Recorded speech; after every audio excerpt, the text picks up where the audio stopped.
But my beats, they are hard.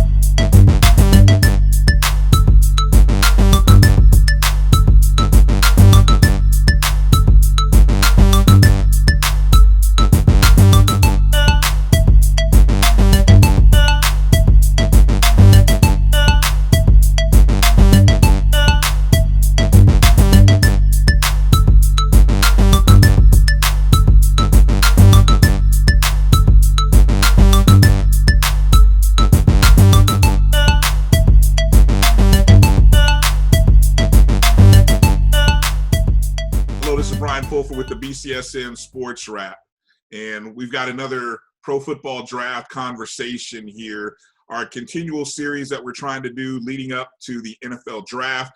You'll see today in this interview with Brandon Carswell, defensive lineman from Delaware State. But before, we have to recognize the tragic and sudden passing of Tavares Jackson, who died in an automobile accident earlier in the week. Tavares was the fifth quarterback taken in the 2006 draft.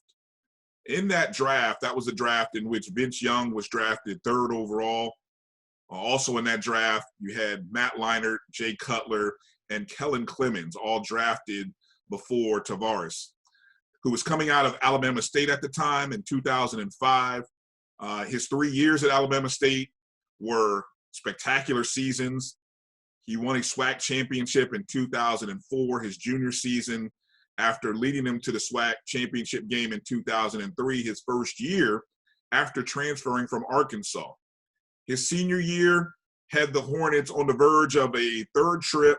Unfortunately, down the stretch, they weren't able to get there, but at one point in the season, they were in first place and sort of in the driver's seat to get back. He was an all-SWAC selection that season in his senior year. He was drafted in the second round, number 64, which is the last pick of that round, in which the Minnesota Vikings actually moved up in the draft to pick him up.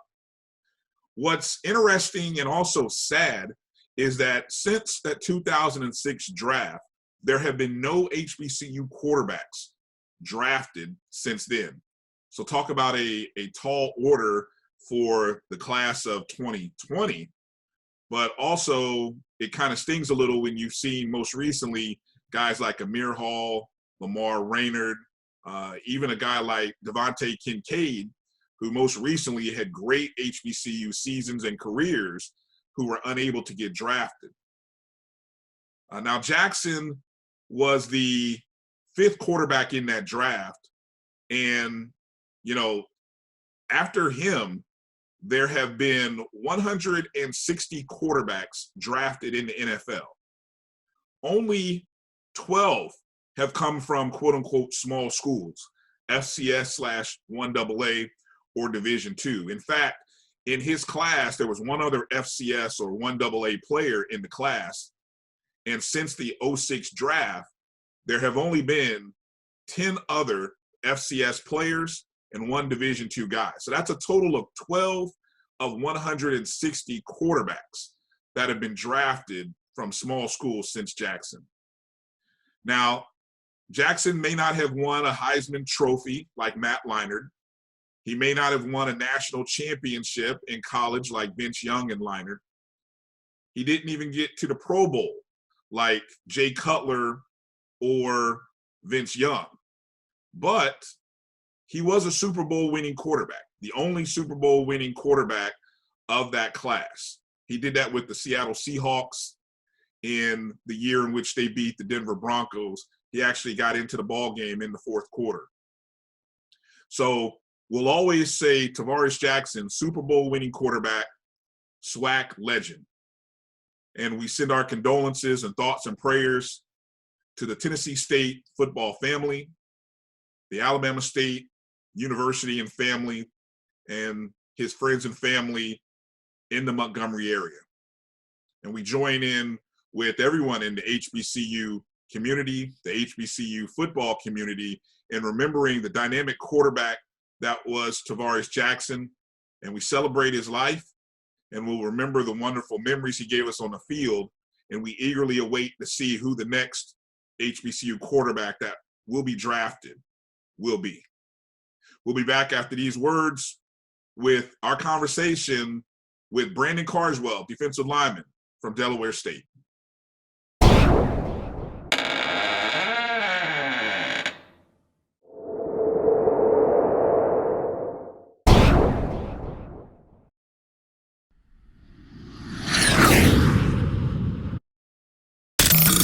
The human voice has always connected audiences with experiences. Major brands all across America have trusted Kever's voice time and time again. Conversational, powerhouse, intelligent, and sincere. That's the voice you need for your creative marketing process. KEAVERSVOICE.com.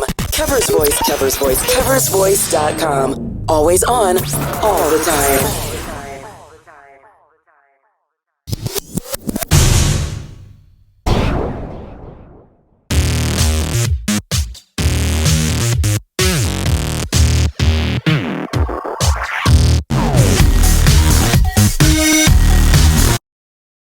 Hello, welcome back. Brian Fulford here with the Black College Sports Network, and we continue on with our pro football draft conversations, players, agents, maybe even some coaches, any conversation that we can have as we get closer to the NFL draft, the CFL draft. We try to put these things together and just find out from some of the guys who are getting ready to make pro football their career, or want to make pro football their career. And one of those young men we have a pleasure of talking with, Brandon Carswell, a defensive lineman from Delaware State, first team All-MEAC, was actually even selected as one of 8 defensive linemen to participate in the NFL's HBCU Combine. Of course, you know, a lot of things have changed over the past month since the coronavirus and the pandemic, has affected our lives. So let me start by saying, Brandon, how are you? How's your family doing, and friends that are close to you? How are you doing? Everything's going well right now. Like you said, the pandemic that's going on right now, we're not under quarantine in our county. Thank God we don't have any cases around here yet. But everything's going well.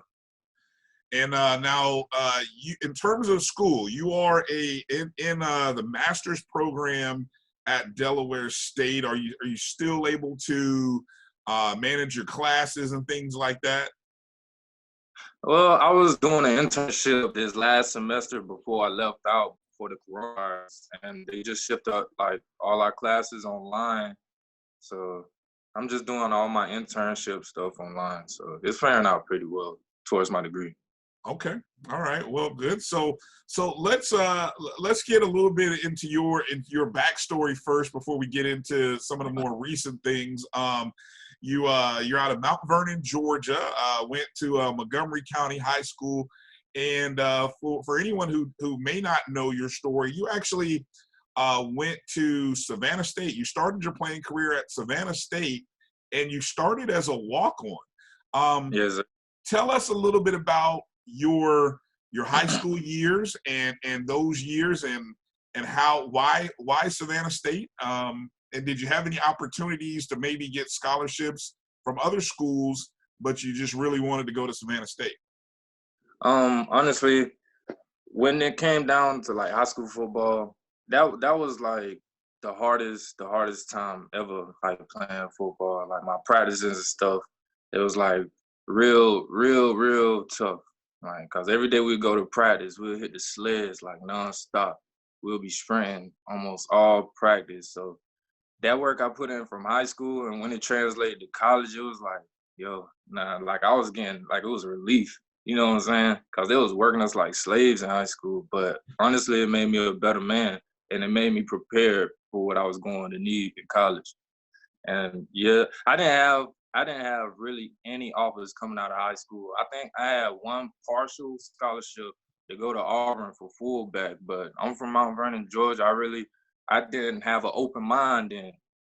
And then my mentor, he took me to Savannah State. My mentor, Nick Eason, he took me to Savannah State and he introduced me to the D-line coach there. And they invited me to the summer camp as a walk-on. Then I went in there, I did my thing, and they just moved me up the chart.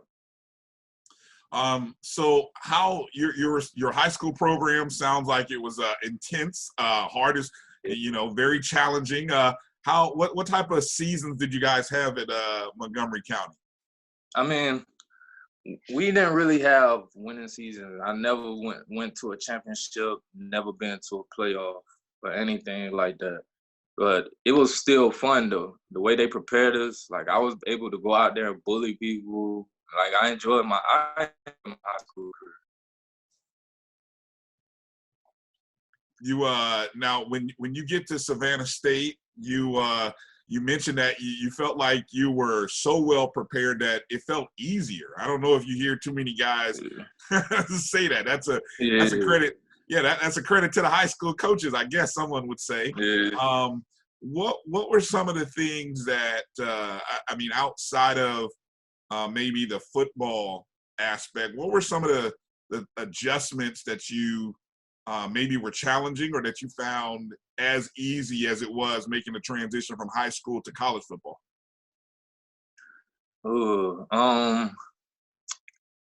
Honestly, I was green to football. Like I was just a raw athlete. I didn't have the technique. Like the get off and all of that, I had that in high school. I just kicked through the backfield, bust through the line. But when I first got to college, I didn't know anything about pass rush or, using my football IQ to determine plays. But that's what helped me in the long run. Especially this year, I was able to use my football IQ and determine plays beforehand.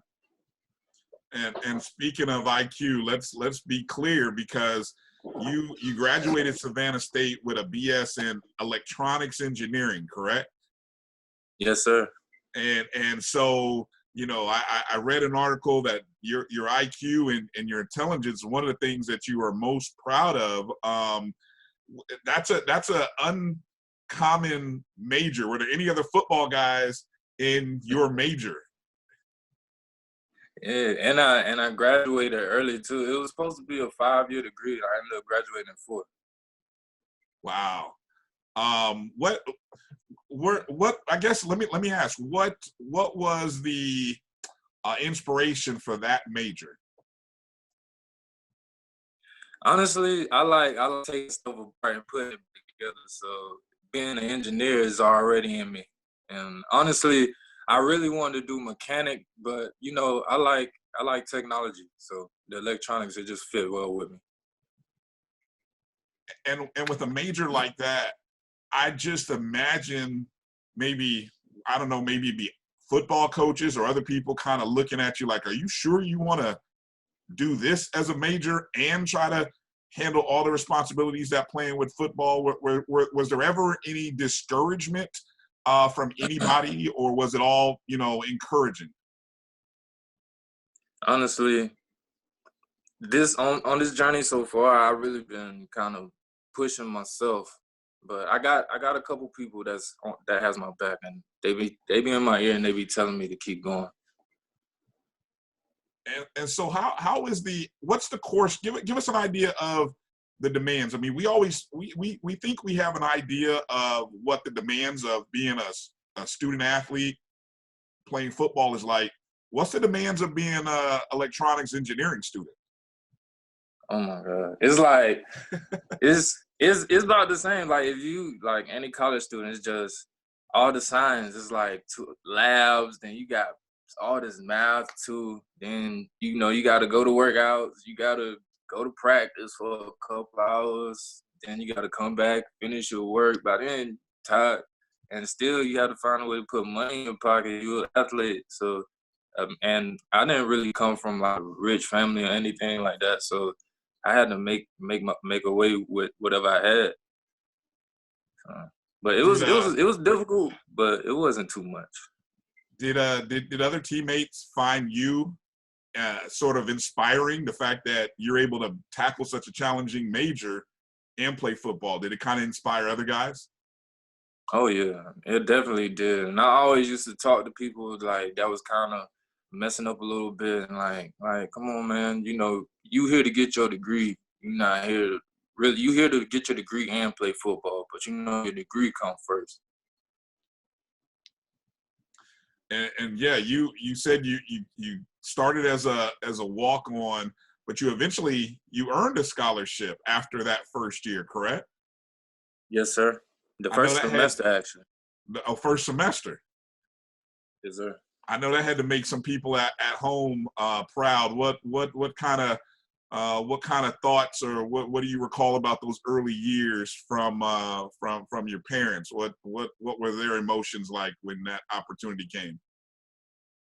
I mean, honestly, when it come down to football, like my parents, I don't know, cause they're not like sports people, so they don't really tune into everything. So everything I be doing with football is on my own accord.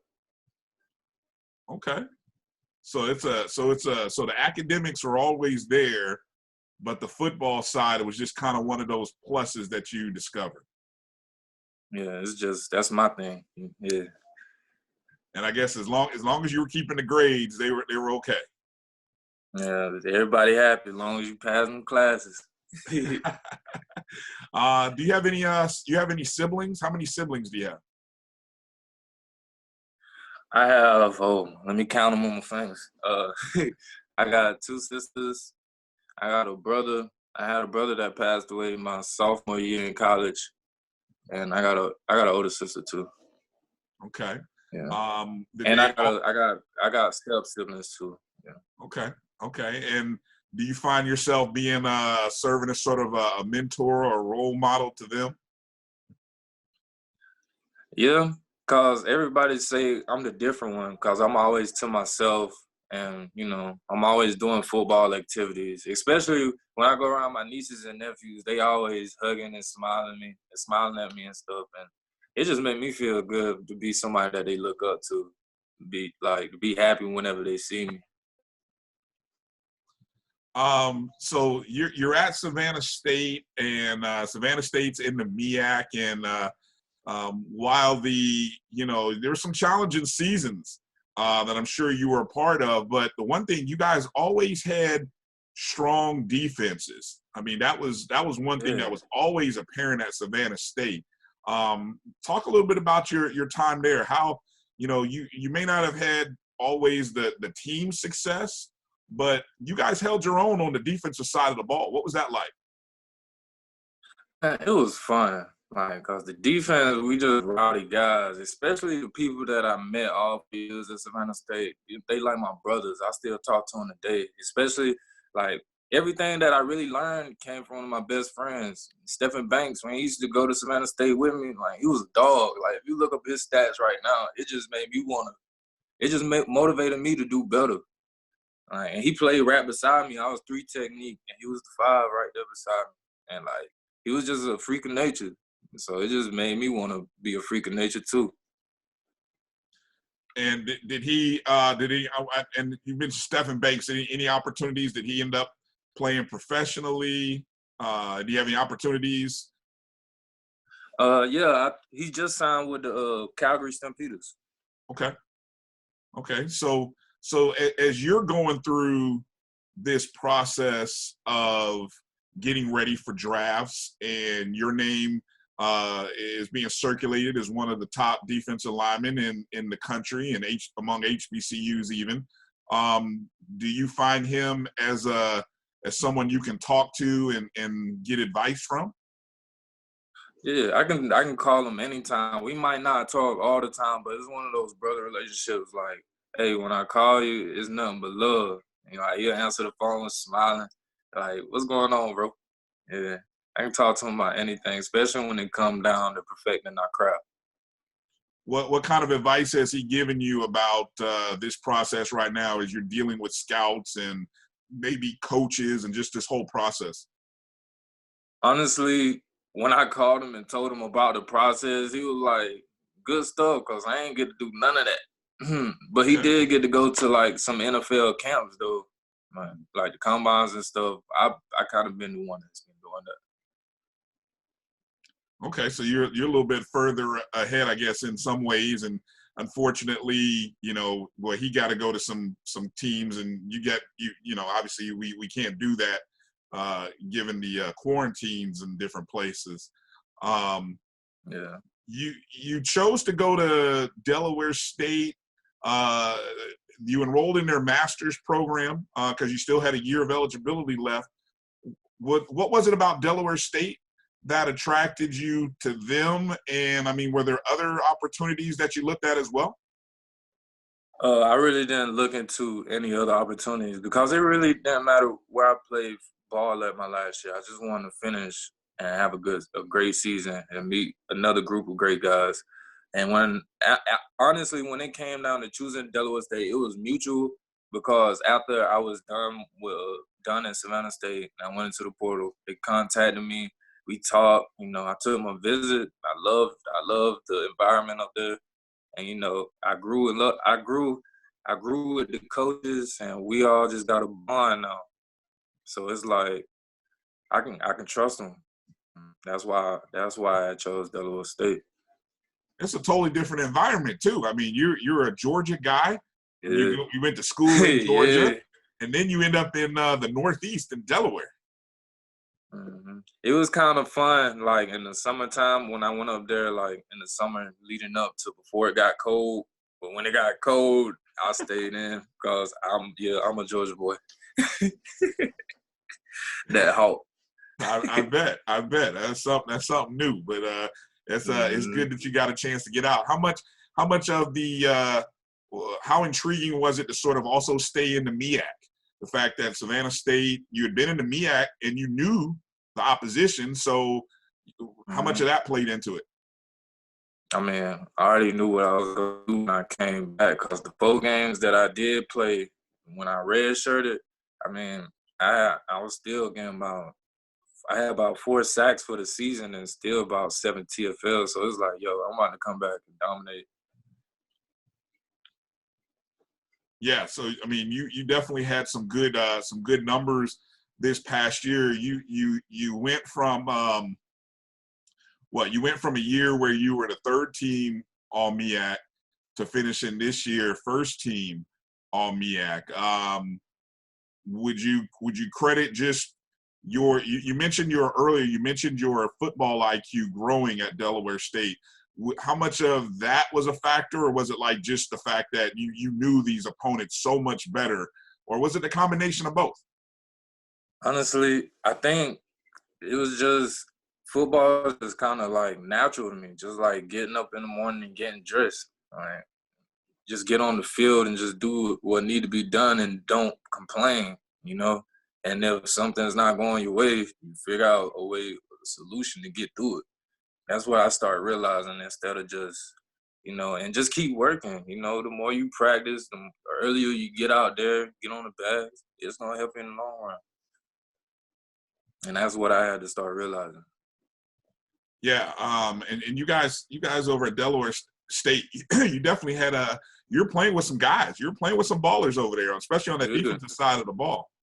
I ain't even noticed because when I first got there and I seen all the people that went all conference, like the season before, I think, and the preseason all conference, I was like, especially because most of them was defensive players. So I was like, I got my work cut out trying to give me a spot.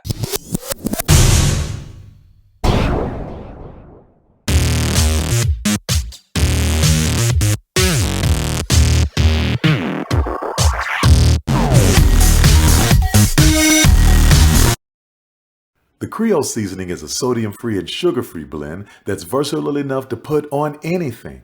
One of the first blends I developed more than 8 years ago, the Creole Seasoning has an unmistakable aroma, a bold flavor, and a little heat for character. Every time I open one of these bottles, I hear trumpets and big band music. The human voice has always connected audiences with experiences. Major brands all across America have trusted Kever's voice time and time again. Conversational, powerhouse, intelligent and sincere.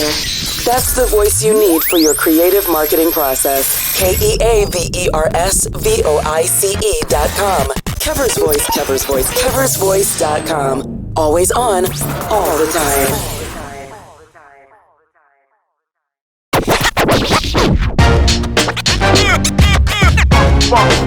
It's like a loop machine. Going around town, people trying to get down.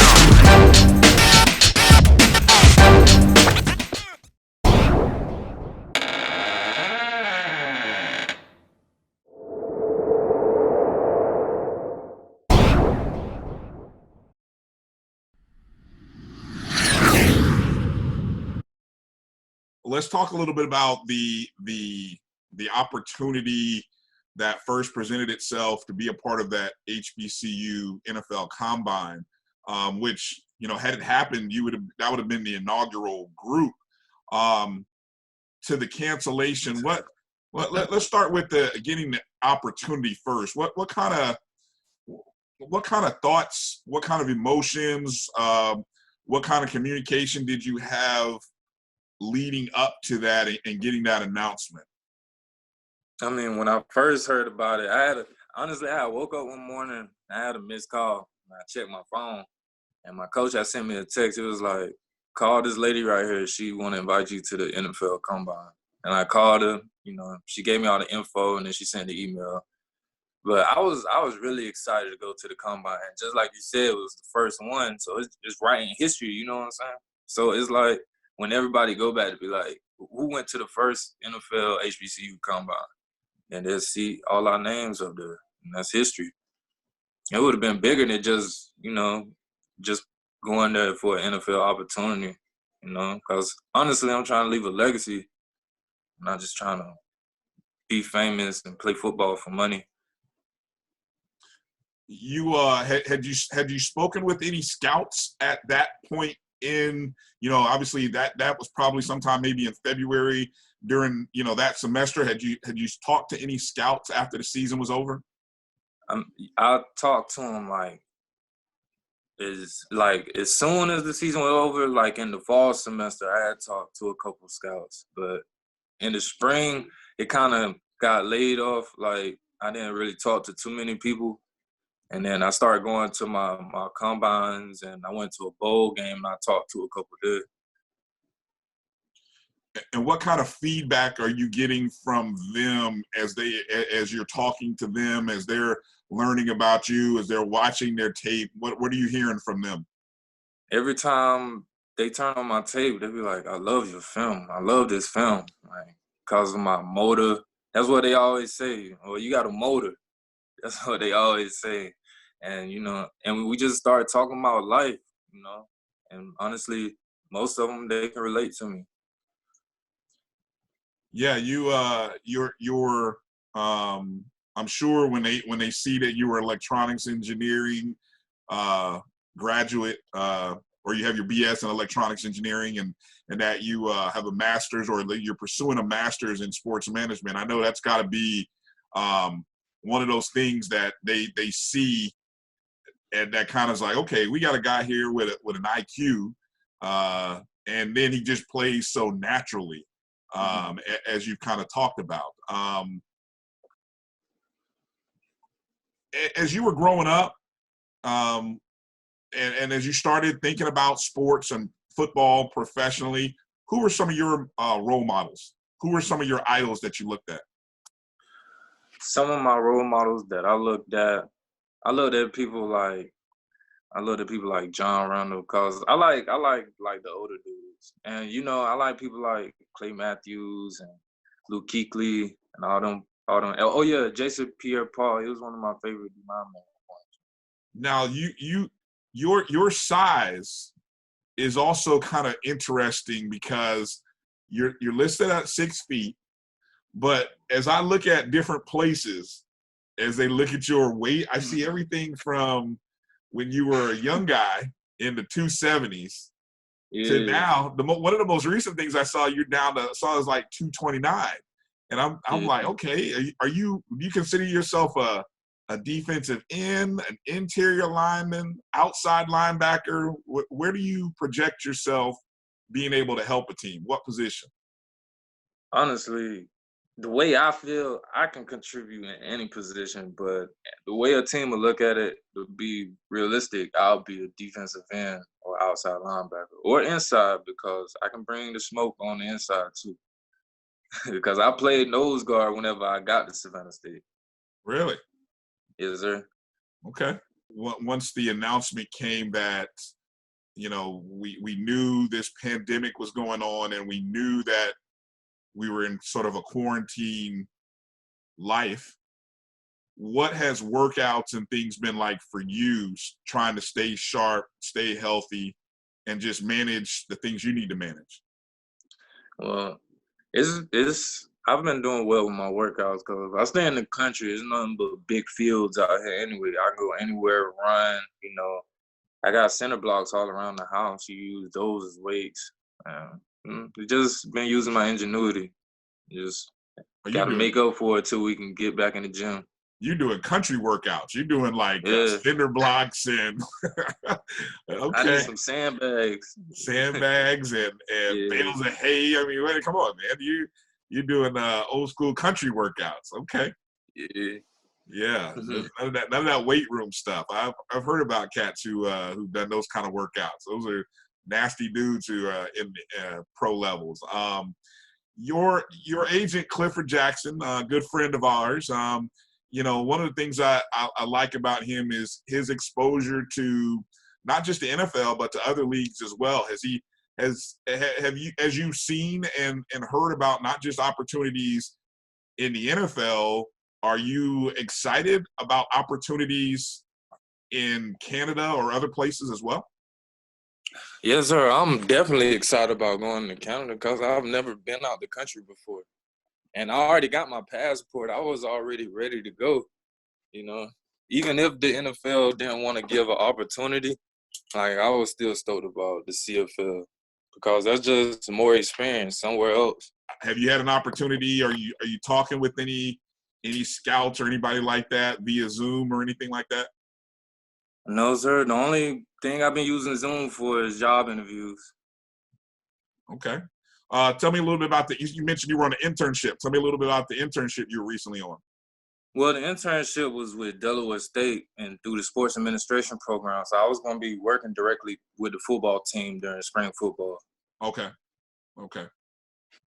And so what about sports management interest or piqued your interest?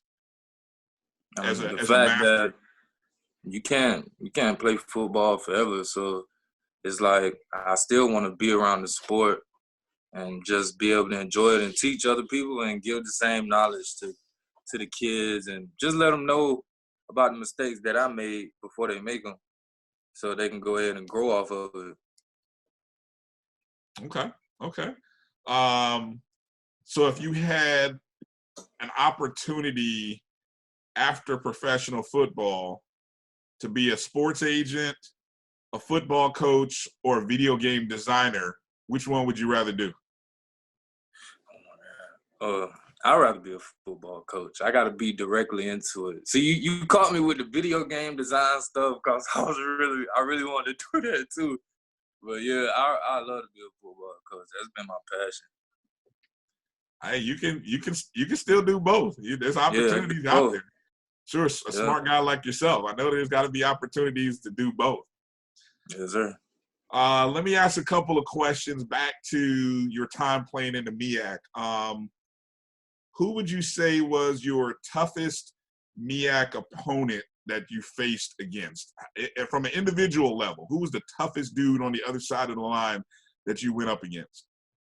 And I mean, it's kind of hard. I always say it's the Pettiford dude from A&T.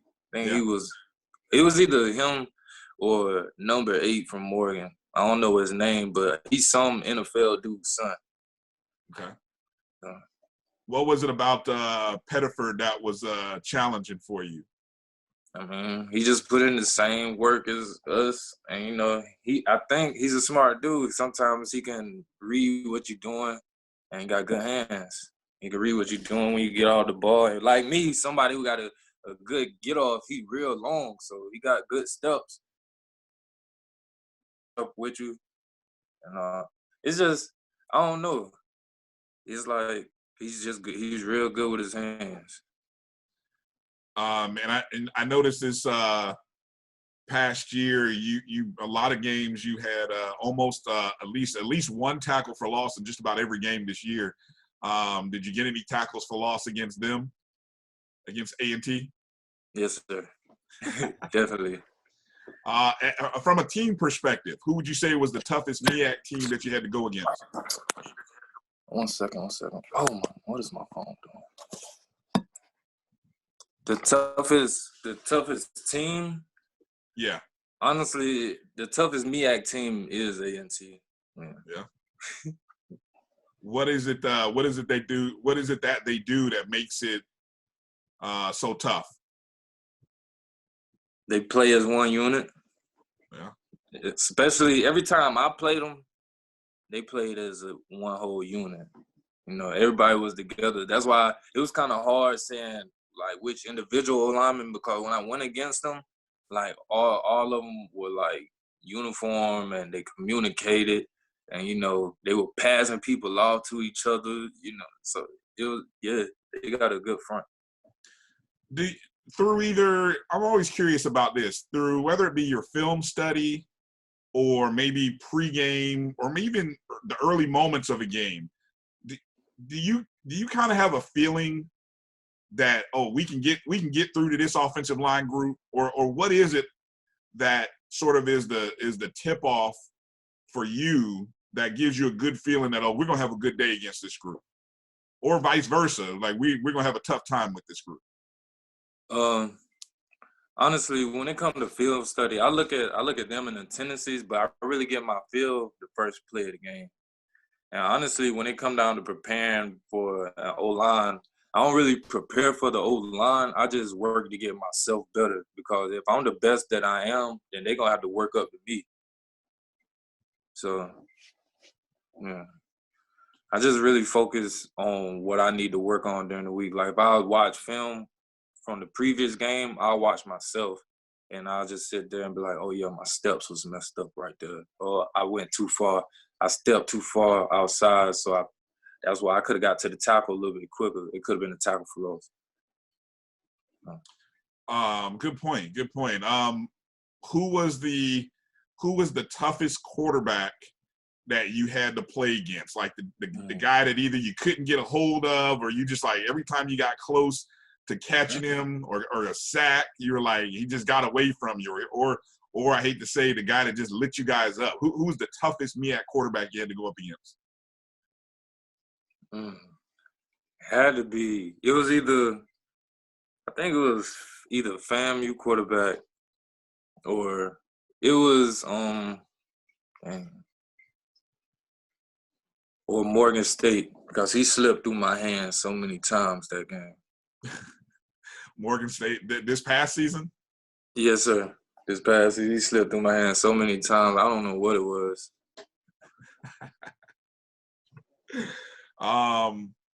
When you think back on your playing time, whether it be at Delaware State or Savannah State, can you recall a game plan, or what would you say was the best game plan your coaches prepared your team for? And win or loss, you know, but what was the best game plan that you were a part of? Honestly, like this season that passed, like we had got a new defensive coordinator in the middle of the season, so our whole defense changed. So people was like complaining, and they was like worried about the defense, but it was so simple. And he just told us to play ball that game. And that was one of the games where I had most of my TFLs. We was playing Central. And if you turn on the tape and watch that game, you'll just see me flying through the backfield, because it's just like, if this person stepped down, you're going to shoot the gap. If this person stepped this way, you're going to take two. So it's like, it was just easy. It was just easy game plan. We didn't pull out with the W, but we was close. but it was still a good game, very enjoyable game. Okay, yeah, that was a North Carolina Central game. I think you had a season high, 6 tackles, 2 tackles for loss, something like that. Yeah. Who would you say was the toughest road opponent in the MEAC? Like, if you had to, when you guys have to go on the road, who was the toughest place to play? For whatever reason. When I was at Savannah, it was Delaware State because it was so cold and it was so far. We took the bus. Like, no. But when I was at Delaware State, let me see who was the toughest. It was A&T, just because of how the game went and how people was feeling on the way back. All right, Brandon. So after the time you spent, the years you spent at Savannah State and then Delaware State, and as you get ready for this journey to become a professional pro football player, what's 1 or 2 things that, you know, those years at Savannah State, at Delaware State, maybe just being at a HBCU, what's 1 or 2 things that you feel like are going to make you a successful pro football player? Just being in college and being around positive people, you know, because where I'm from, I was really closed-minded. But whenever I started going out, you know, in college and, you know, with football and traveling, it kind of opened my mind to a whole bunch of different things. And it just made me a better person altogether. And to be a professional, like, you can't be out here just, you know, living your best life, getting in trouble and all that. So I honestly, when it comes down to being a pro football player, I just have to be able to manage my income, you know, because I've never had anything like a real 6-figure job or anything like that. That's why I wanted my degree, because I wanted that type of stuff. And either way it go with football or not, I'll still get that because I do have my degree. But when it come down to the pro football, yeah, I feel that I'm well prepared as of now. Well, Brandon, I appreciate you taking time out to talk with me and talk with us and share your story. I wish you much success. You were definitely a role model. So, I mean, at some point, you know, more young people in your community need to hear your story. You know, just seeing the fact that you can manage a strong academics and play football. That's a big thing that I think many young boys, many young students need to hear. And so that alone makes you a role model in my book. And, you know, then the stuff you do on the football field is just, that's like icing on the cake, man. So, you know, stay encouraged, be safe out there. And, you know, we're going to be watching, and we wish you much success in these upcoming months. And wherever you end up in the NFL, CFL, we'll be watching, we'll be rooting you on, we'll be supporting you. All right? Sir.